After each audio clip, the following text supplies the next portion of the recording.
សេសវីឡានៅជាប់ជាមួយនឹងផ្សារទំនើប Eon 3មានការបញ្ចុះតម្លៃរហូតដល់ជាង 10%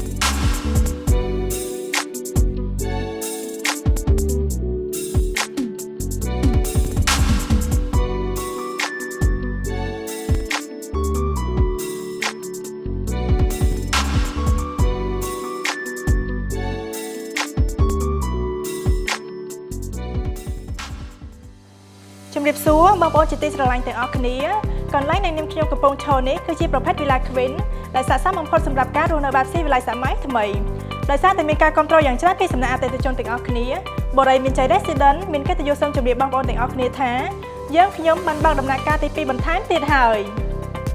បរិវេណបន្ទប់ទទួលភ្ញៀវនិងបន្ទប់មេគ្រួសារធំទូលាយមានសួនច្បារជុំវិញផ្ទះនិងខោតយ៉ាតពោពេញដោយធម្មជាតិពណ៌បៃតងយ៉ាងស្រស់បំព្រង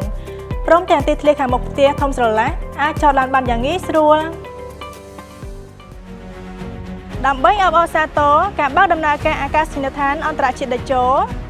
បរិយាមានជ័យ Resident មានការប្រម៉ូសិនយ៉ាងពិសេសបញ្ចុះតម្លៃជាង 10% សម្រាប់ Villa Queen